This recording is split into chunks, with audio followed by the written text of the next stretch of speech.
नमस्कार, हमारे IGNOU audio books channel पर आपका स्वागत है। इंदिरा गांधी राष्ट्रीय मुक्त विश्वविद्यालय सतत शिक्षा विद्यालय प्रमाण पत्र कार्यक्रम खाद्य और पोषण में प्रमाण पत्र CFN 2 आपका भोजन और उसका उपयोग। ब्लॉक 2 भोजन का पाचन और वृद्धि तथा कार्यकुशलता पर इसके प्रभाव। इकाई 6 कुपोषण और स्वास्थ्य। इस इकाई में आपको स्वास्थ्य और पोषण के बारे में बताया जाएगा। इस संदर्भ में आप कुपोषित स्थिति को पहचानने और उसे रोकने के उपायों के विषय में जानेंगे। 6.0 उद्देश्य। इस इकाई को पढ़ने के बाद मापह कम और गलत भोजन लेने के परिणामों के विषय में जानेंगे। भारत में आमतौर पर पोषण की कमी से होने वाली बीमारियों के बारे में जानेंगे और उन्हें रोकने के उपाय और उपचार। यह जान सकेंगे कि मुहाय का है तथा इसको रोकथाम एवं उपचारात्मक मापदंड क्या है। 6.1 प्रस्तावना। बहुत से लोग जानना चाहते हैं कि यह भोजन से हमारे स्वास्थ्य में कोई फर्क पड़ता है। इसका जवाब हाँ, ऐसा होता है। हमारे देश के ही नहीं बल्कि और बहुत से देशों के लोग कम आहार या भोजन संबंधी दोषपूर्ण आदतों के कारण सत्य संबंधी समस्याओं से परेशान रहते हैं। बालय में आपको मालूम होना चाहिए कि आहार और पोषण राष्ट्रीय ही नहीं बल्कि अंतर्राष्ट्रीय समस्या है।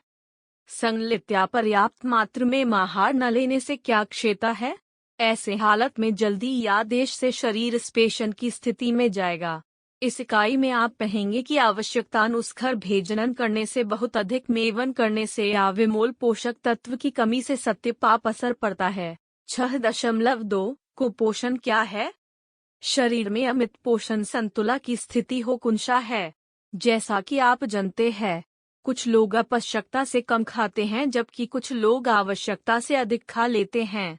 जैसा कि इस पाठ्यक्रम की इकाई 1 में बताया जा चुका है, अपर्याप्त भोजन करने से या भोजन में पोषक तत्वों की कमी से अल्पोषण को चिति अजत्म की अपनी शारीरिक आवश्यकता से अधिक भोजन करने से अतिपोषण की स्थिति आ जाती है।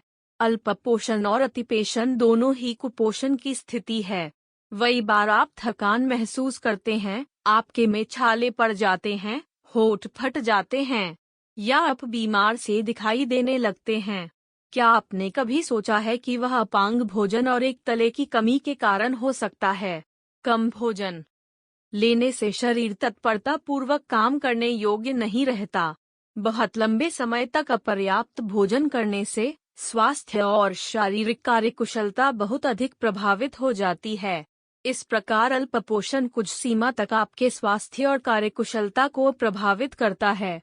भारत में लाखों लोगों को उनकी आवश्यकता की तुलना में बहुत कम भोजन मिलता है। ऐसे लोग ही कुपोषण के शिकार होते हैं।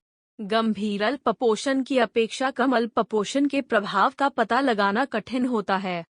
चित्र 6.1 7 वर्ष की लड़कियों की कलाई की हड्डियां। विवरण के लिए स्क्रीन को देखें। 6.3 अल्पपोषण का स्वास्थ्य पर प्रभाव। आपको यह जानकर आश्चर्य होगा कि अपर्याप्त पोषण हमारे जीवन और स्वास्थ्य के कई पहलुओं को प्रभावित करता है। अल्पपोषण बच्चों के विकास, उनकी शारीरिक और मानसिक क्षमता और इसके साथ साथ संक्रमण का प्रतिरोध करने की क्षमता को भी प्रभावित करता है। कोई व्यक्ति कितने समय तक जीवित रहता है, यह इससे ही निश्चित होता है। आप जानते हैं कि भोजन जीवन का आधार है। बच्चों को पर्याप्त मात्रा में आहार न मिलने से उनका स्वाभाविक विकास नहीं हो सकेगा। स्वाभाविक है कि ऐसे बच्चों का आकार छोटा होगा। यदि यह भाव जीवन के शुरू के 2-3 वर्षों में ही हो तो बच्चे का मस्तिष्क भी पूरी तरह विकसित नहीं होगा। इसके अतिरिक्त हड्डियां भी न तो मजबूत होंगी और न नई हड्डियां ही बनेंगी। चित्र 6.1 में 2 बच्चों की कलाई की हड्डियां दिखाई गई हैं, जिनमें से एक अल्पपोषित है और दूसरा भली भांति पोषित है। संतुलित और पर्याप्त आहार मिलने वाले बच्चे की कलाई में 7 हड्डियां हैं जबकि दूसरे बच्चे के हाथ में कम हड्डियां हैं। अल्पपोषण और पर्याप्त पोषण के प्रभाव को 2-7 वर्षीय लड़कियों के हाथ के एक्स-रे में दिखाया गया है। बाईं ओर के एक्स-रे में कलाई में केवल 4 हड्डियां हैं जबकि दाईं ओर के पर्याप्त पोषण मिलने पर एक्स-रे में 7 हड्डियां दिखाई दे रही हैं, जो कि इस आयु के बच्चे के लिए सामान्य स्थिति है। आप अच्छी तरह जानते हैं कि आपके काम करने की क्षमता आपके अच्छे स्वास्थ्य की स्थिति पर निर्भर करती है। भूखा बच्चा कभी अपनी पढ़ाई पर ध्यान केंद्रित नहीं कर सकता। आहार की कमी काम करने की इच्छा और शक्ति दोनों को ही कम कर देती है। इस प्रकार अल्पपोषण शारीरिक, मानसिक और भावनात्मक स्तर पर आपको संकट में डाल सकता है। किसी एक पोषक तत्व की कमी से भी इसी प्रकार के लक्षण आ सकते हैं। आप पाएंगे कि जो लोग पर्याप्त भोजन नहीं लेते वे दुबले होते हैं और उनका वजन भी कम होता है। भोजन से हमारे शरीर को वे तत्व भी मिलते हैं जो बीमारियों से शरीर की रक्षा करते हैं। यदि आप अल्पपोषित हैं तो आप संक्रमण का प्रतिरोध करने में प्रभावी रूप से सक्षम नहीं होंगे। यदि आप बीमार हैं तो आप ज्यादा खाने की इच्छा महसूस नहीं करते। बीमारी जितनी घातक होगी, आपकी भूख उसी अनुपात में बहुत कम हो जाएगी और आप बहुत कम भोजन करेंगे। जबकि इस समय आपके शरीर को संक्रमण का विरोध करने के लिए अधिक मात्रा में भोजन की आवश्यकता होती है। पेचिश या पेट में कीड़े होने की स्थिति में भोजन ठीक प्रकार पच नहीं पाएगा और शरीर अल्पपोषण की स्थिति में आ जाएगा। 6.4 अतिपोषण और मोटापा। आप पढ़ चुके हैं कि कुपोषण का अर्थ है अल्पपोषण या अतिपोषण। पर्याप्त मात्रा से अधिक भोजन करना ही अतिपोषण है। अतिपोषण से उत्पन्न होने वाली सबसे सामान्य समस्या भार में बहुत अधिक वृद्धि और मोटापे की है। आवश्यकता से अधिक ऊर्जा शरीर में वसा के रूप में संगठित होने लगती है। शरीर की पोषण की स्थिति को जानने के लिए मात्र वजन लेना ही काफी नहीं है। इसके लिए आपको अपने शरीर के वजन की तुलना सेक्स, आयु और लंबाई के अनुसार मानक वजन से करनी चाहिए। यदि आपका वजन मानक से 10% अधिक है तो आप अति भारी, ओवरवेट है, और यदि आपका वजन से 20% या उससे भी अधिक है तो इस स्थिति को मोटापा, ओबीज कहते हैं। मोटे लोग स्वास्थ्य संबंधी अनेक समस्याओं से परेशान रहते हैं, जैसे कि उच्च रक्तचाप, मधुमेह और हृदय रोग आदि। मोटे लोगों की कम आयु में ही मृत्यु हो सकती है। सीने में या सीने के चारों ओर अधिक चर्बी होने पर व्यक्ति को सांस लेने में कठिनाई होती है। सीढ़ियां चढ़ने पर वे हौफने लगते हैं। आप इस समस्या का समाधान किस प्रकार करेंगे? इसके लिए अपने दैनिक भोजन की मात्रा में आपको कुछ कमी करनी होगी, जिससे शरीर को खर्च होने वाली ऊर्जा से कम ऊर्जा मिलेगी। 1 ग्राम वसा से शरीर में 7,700 कैलोरी का संग्रहण होता है। आप प्रतिदिन 500 कैलोरी कम करके 2 सप्ताह में इस अतिरिक्त भार को कम कर सकते हैं। भोजन में तेल युक्त खाद्य पदार्थों की कमी, मिठाई, स्टार्च युक्त खाद्य पदार्थों की कमी और यदि आवश्यक हो तो कुछ मात्रा में अनाज और दालों की कमी करके यह 500 कैलोरी कम की जा सकती हैं। इन व्यक्तियों को संतुलित आहार लेने की सलाह देनी चाहिए। ऐसे में व्यायाम करना चाहिए और क्रियाशील रहना चाहिए, जिससे ऊर्जा की खपत भी बढ़ जाती है।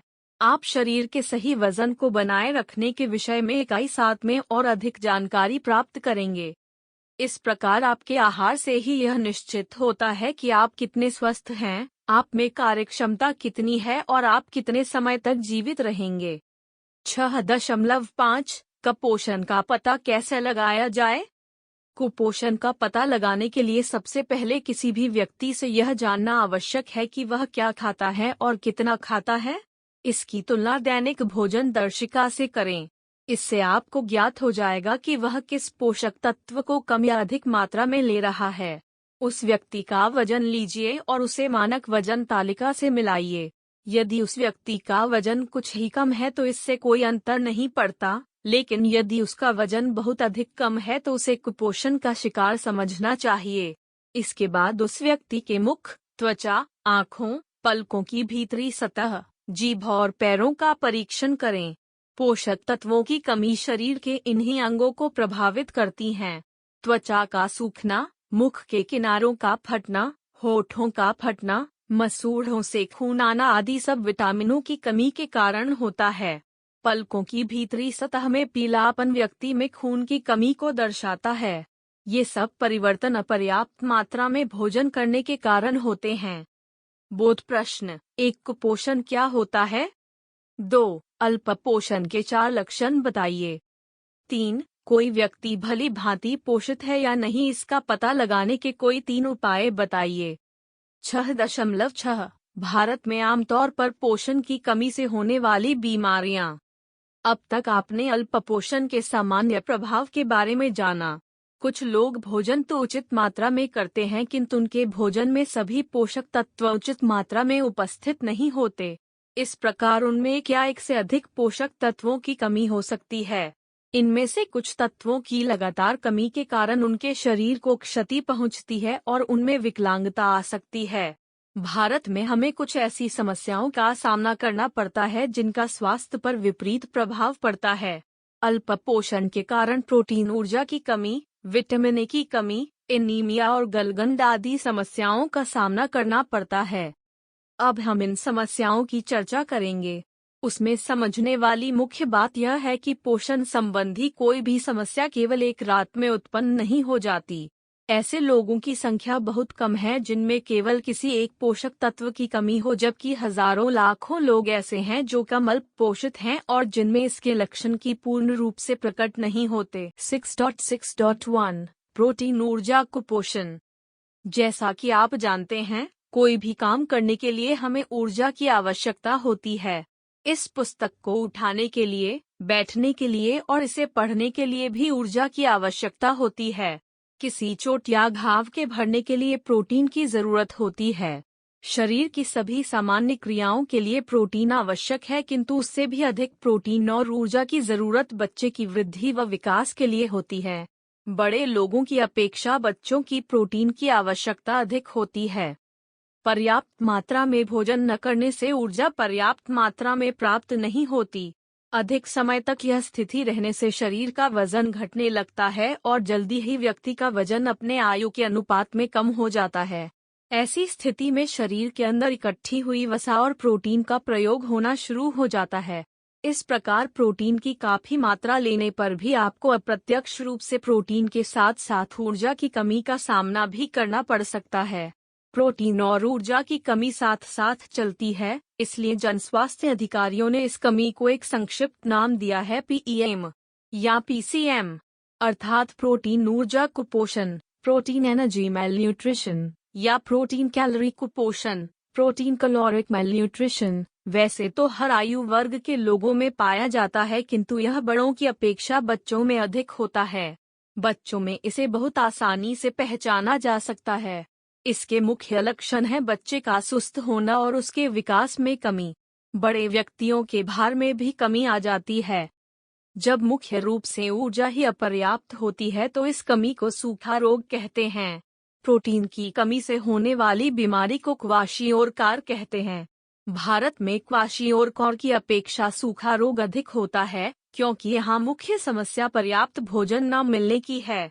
इस प्रकार सूखा रोग अपर्याप्त मात्रा में भोजन मिलने या भूखमरी की स्थिति में होता है। यह विश्व की पोषण संबंधी मुख्य समस्या है। इस रोग से पीड़ित बच्चा कैसा दिखाई देता है? चित्र 6.2 में आप देखेंगे कि बच्चे में केवल हड्डियां और त्वचा ही दिखाई दे रही है। उसकी पसलियां भी दिखाई पड़ रही है। उसकी त्वचा बहुत पतली और झुर्रीदार है और चेहरा उसके शरीर के अनुपात में बड़ा दिखा दे रहा है। सूखा रोग साधारणतया 6 मास से लेकर 2 वर्ष की आयु वाले बच्चों में पाया जाता है। आप पढ़ चुके हैं कि मस्तिष्क का पूर्ण विकास भी जीवन के आरंभिक 2 वर्षों में पूरा हो जाता है। सूखा रोग की स्थिति में मस्तिष्क का भी पूरा विकास नहीं हो पाता और बच्चे की मानसिक क्षमता स्थायी तौर पर प्रभावित हो सकती है। भारत में क्वाशियोरकार कम पाया जाता है। क्वाशियोरकार का अर्थ है दूसरे बच्चे के जन्म पर पहले बच्चे को होने वाली बीमारी। दूसरे शब्दों में यह विस्थापित बच्चे की बीमारी है। यह समझना बहुत आसान है कि यह विश्वास किस प्रकार उत्पन्न हुआ। स्तनपान कराने वाली किसी माँ के जब दूसरा बच्चा हो जाता है तो वह उस नवजात शिशु को स्तनपान कराने के लिए पहले बच्चे को स्टार्च युक्त भोजन देना आरंभ कर देती है। इस प्रकार बच्चे को भोजन से ऊर्जा तो मिलती है, लेकिन प्रोटीन की कमी हो जाती है। यह रोग विशेष रूप से 2 वर्ष की आयु में होता है। इससे बच्चे का विकास रुक जाता है।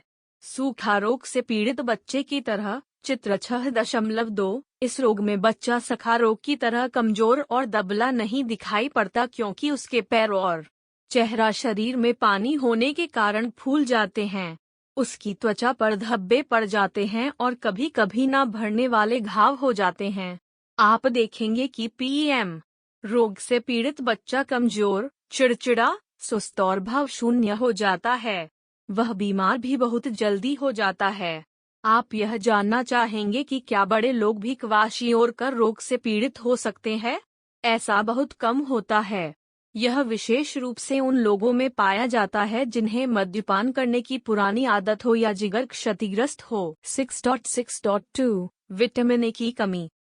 हमारा शरीर 1 वर्ष से भी अधिक अवधि के लिए विटामिन ए का संग्रहण कर सकता है। विटामिन ए से भरपूर आहार न लेने पर शरीर में संचित विटामिन ए का भंडार समाप्त होने तक विटामिन ए की कमी के लक्षण दिखाई नहीं देते। विटामिन ए स्वस्थ आँखों और स्वस्थ त्वचा के लिए आवश्यक होता है। यह शारीरिक विकास के लिए भी उतना ही जरूरी है।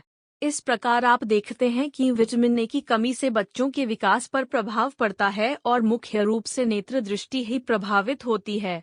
प्राथमिक रूप से ऐसे व्यक्ति को संध्या के समय या उजाले से एकदम अंधेरे में जाने पर देखने की कठिनाई होती है। इसे रतौंधी कहते हैं। विटामिन ए की बहुत अधिक कमी हो जाने पर व्यक्ति पूर्ण रूप से अंधा भी हो सकता है। भारत और दूसरे विकासशील देशों में पीएम के बाद विटामिन ए की कमी दूसरी विकट समस्या है जिससे बच्चे पीड़ित होते हैं। इस कमी को भोजन में हरी पत्तेदार सब्जियों, पीली और नारंगी सब्जियों और फलों, दूध आदि की मात्रा बढ़ाकर दूर किया जा सकता है। किसी ऐसे व्यक्ति को जिसमें विटामिन ए की बहुत कमी हो, विटामिन ए का सांद्रित घोल कॉन्सेंट्रेटेड सोल्यूशन या मछली का तेल देकर इस कमी को कम किया जा सकता है, लेकिन इसका प्रयोग स्वास्थ्य अधिकारी द्वारा बताई गई मात्रा के अनुसार ही करना चाहिए। 6.6.3 एनीमिया। एनीमिया ही केवल एक ऐसी स्थिति है जिसकी पहचान आसानी से नहीं होती। यह लाखों लोगों की समस्या है और अधिकतर लौह तत्व की कमी के कारण उत्पन्न होती है। यह कुछ विटामिनों और प्रोटीन की कमी के कारण भी एनीमिया हो सकता है। चित्र 6.3 विटामिन ए की कमी का आँखों पर प्रभाव। विवरण के लिए स्क्रीन को देखें। एनीमिया के बहुत से कारण हो सकते हैं, जिनमें से अपर्याप्त भोजन भी एक है। कुछ दूसरे कारण हैं, कुछ विशिष्ट पोषक तत्वों का पाचन तंत्र में अवशोषित न होना, संक्रमण, पेट में कीड़े या परजीवियों का होना। बहुत से बच्चे इसलिए एनीमिया से ग्रस्त हो जाते हैं कि उनके पेट में कीड़े होते हैं। इसके लिए उचित औषधि के साथ साथ सफाई का ख्याल रखना भी आवश्यक है। एनीमिया में खून की कमी भी हो जाती है। पुरुषों की अपेक्षा स्त्रियों में एनीमिया अधिक होता है। शारीरिक वृद्धि के समय बढ़ते आकार के साथ साथ अधिक रक्त की आवश्यकता होती है। रक्त बनाने के लिए आवश्यक पोषक तत्वों की कमी होने पर बच्चों में एनीमिया हो जाता है। गर्भवती स्त्रियों में भी एनीमिया अधिक होता है। यदि आप एनीमिया से ग्रस्त हैं तो क्या होगा? आपके शरीर को आपके द्वारा लिए गए भोजन से ऊर्जा प्राप्त करने के लिए ऑक्सीजन की आवश्यकता होती है। यह ऑक्सीजन रक्त प्रवाह द्वारा ले जाई जाती है। यदि आप एनीमिया से ग्रस्त होंगे तो आपका रक्त ऑक्सीजन की उतनी मात्रा ले जाने में सक्षम नहीं होगा जितनी आपके लिए आवश्यक है। परिणाम स्वरूप भोजन से पर्याप्त मात्रा में ऊर्जा भी प्राप्त नहीं हो पाएगी। एनीमिया से ग्रस्त बच्चे न तो अधिक दौड़ सकते हैं, न खेल सकते हैं और न ही वे अपनी पढ़ाई में अच्छे हो सकते हैं। एनीमिया से पीड़ित लोग जल्दी थक जाते हैं और वे कठिन श्रम करने में असमर्थ रहते हैं। आपने देखा होगा कि एनीमिया से ग्रस्त व्यक्ति पीला पड़ जाता है। कुछ लोग सांस लेने में कठिनाई महसूस करते हैं तो कुछ लोग सिर दर्द की शिकायत करते हैं। भोजन में हरी पत्तेदार सब्जियों, दाल, मांसाहार और कलेजी की मात्रा बढ़ाकर इन सब कठिनाइयों को दूर किया जा सकता है। भोजन से अधिक मात्रा में लौह तत्व को अवशोषित करने के लिए विटामिन सी या प्रोटीन भी लेना चाहिए, लेकिन इसके लिए आपको परेशान होने की जरूरत नहीं है, क्योंकि बहुत सी हरी पत्तेदार सब्जियों में काफी मात्रा में विटामिन सी पाया जाता है। दाल, कलेजी, मांसाहार आदि प्रोटीन के अच्छे स्रोत हैं। प्रोटीन लौह तत्व के अवशोषण में सहायता करता है। 6.6.4 गलगंड। आयोडीन की कमी होने पर गले में स्थित ग्रंथि थायराइड बढ़ जाती है। इसे गलगंड कहते हैं। जैसा कि आप जानते हैं, थायराइड ग्रंथि से निकलने वाले हार्मोन थायरोक्सिन के बनने के लिए आयोडीन की आवश्यकता होती है। थायरोक्सिन शरीर द्वारा ऑक्सीजन के प्रयोग की दर को नियंत्रित करता है। यदि आयोडीन पर्याप्त मात्रा में नहीं मिलता है तो यह ग्रंथि अधिक से अधिक आयोडीन प्राप्त करने के लिए बढ़ना शुरू कर देती है, जिसके परिणाम स्वरूप गर्दन में गलगंड दिखाई देने लगता है। संसार भर में लगभग 200 लाख लोग गलगंड रोग से प्रभावित देखे गए हैं। गलगंड रोग से पीड़ित व्यक्ति सुस्त हो जाता है और थकान महसूस करता है। कभी कभी उसे कब्ज की भी शिकायत होती है। यदि किसी गर्भवती स्त्री में आयोडीन की कमी होती है तो उसके बच्चे का शारीरिक और मानसिक विकास मंद पड़ जाता है। आयोडीन की कमी को पूरा करने के लिए या इसे रोकने के लिए आप क्या कर सकते हैं? साधारण आयोडीन मिट्टी में पाई जाती है। पहाड़ी स्थानों में मिट्टी में आयोडीन बहुत कम मात्रा में होती है। इस प्रकार यहाँ उगने वाले अनाज में भी आयोडीन की मात्रा कम हो जाती है। इसकी तुलना में तटीय क्षेत्रों की मिट्टी आयोडीन का अच्छा स्रोत है। जहाँ तक भोजन या आहार का संबंध है, समुद्र से प्राप्त आहार जैसे मछली और कवच प्राणी आदि आयोडीन के अच्छे स्रोत हैं। नमक के साथ आयोडीन मिलाकर लोगों तक पहुँचाया जा सकता है। बाजार में आयोडीन युक्त नमक उपलब्ध है, अतः गलगंड से बचने के लिए इसका प्रयोग करना चाहिए। बोध प्रश्न 4, प्रोटीन ऊर्जा कुपोषण क्या है? इसके क्या कारण है? 5, प्रोटीन ऊर्जा कुपोषण को रोकने के उपाय बताइए। 6, विटामिन की कमी और एनीमिया को रोकने के उपाय बताइए। 7, वजन कम करने के लिए आप किस तरह के भोजन को कम करना चाहेंगे? ऐसे खाद्य पदार्थों के नाम बताइए जो शारीरिक आवश्यकता की पूर्ति भी कर सके और जिनमें ऊर्जा भी कम हो। 6.7 सारांश। शरीर को पर्याप्त मात्रा में पोषण प्राप्त न होने पर शरीर में कुपोषण की स्थिति आ सकती है। पोषण की कमी से उत्पन्न मुख्य समस्याएं हैं प्रोटीन ऊर्जा कुपोषण, विटामिन ए की कमी, एनीमिया और गलगंड। प्रोटीन ऊर्जा कुपोषण अधिकतर बच्चों में पाया जाता है जो ऊर्जा की कमी या प्रोटीन की कमी या दोनों की ही कमी के कारण होता है। विटामिन ए की कमी नेत्र और शारीरिक वृद्धि को प्रभावित करती है। एनीमिया के कारण शरीर में पीलापन आ जाता है, शरीर कमजोर हो जाता है और किसी काम में मन नहीं लगता, जिससे काम करने की क्षमता में कमी आ जाती है। यह स्त्रियों और बच्चों में अधिक पाया जाता है। मोटापा आवश्यकता से अधिक भोजन करने से उत्पन्न होने वाली एक आम समस्या है। इससे स्वास्थ्य संबंधी अनेक संकट उत्पन्न होते हैं। वजन को कम करने के लिए खान पान संबंधी आदतों में परिवर्तन करने के साथ कुछ व्यायाम करना भी आवश्यक होता है। धन्यवाद, मिलते हैं अगले वीडियो में।